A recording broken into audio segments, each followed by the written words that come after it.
Singapore is putting in place new measures to make it easier to retain migrant workers in the construction, marine, shipyard and process sectors. That is, after the country lost 60,000 such workers last year, causing a manpower crunch and project delays in these three industries.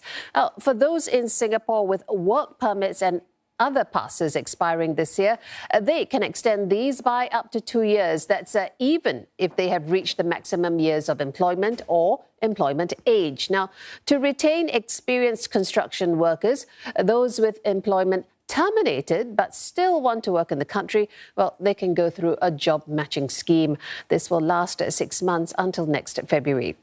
At the same time, the in-principle approval granted to work pass holders outside of Singapore will be extended by up to a year, and that's so that they won't need to reapply for their passes when border restrictions are eased.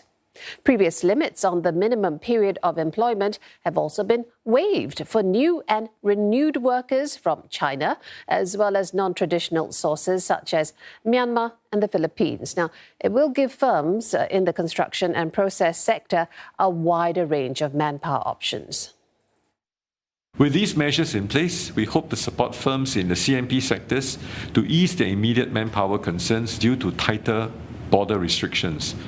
Nevertheless, in the longer term, I seriously urge all firms, and I earnestly hope that all of them will continue to transform their businesses to reduce their manpower reliance through tapping on technology and redesign the jobs to attract more locals to join them. But these measures will only fill staffing gaps in the short term. Manpower Minister Dr. Tan See Leng says digitalization is still the more sustainable solution to allow firms to be more competitive. Michelle Teo reports. Site inspection done from the comfort of an office. With virtual reality, workers spend less time on location and can spot design flaws even before construction begins.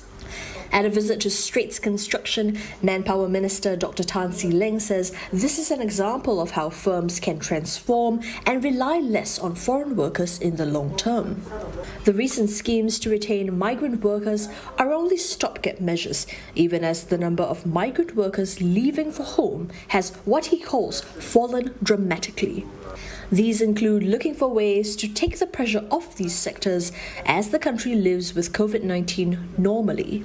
We hope to also be able to come up with some measures to see how we can actually bring more migrant workers in through different channels to fulfill some of the shortages. I think that in the foreseeable 5 years, we will still need quite a significant number of migrant workers to come in and help to build many of these infrastructural long-term infrastructure developments for our country. Industry players welcomed the move and say it will help meet project deadlines. They hope it might also convince more migrant workers to stay.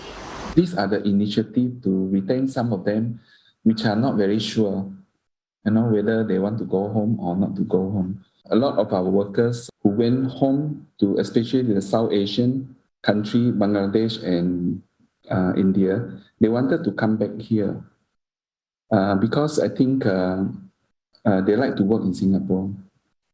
I think I would say that the salary here are also higher than in their home country. Meanwhile, the Migrant Workers Centre hopes that the scheme to retain workers will be extended to other sectors as well.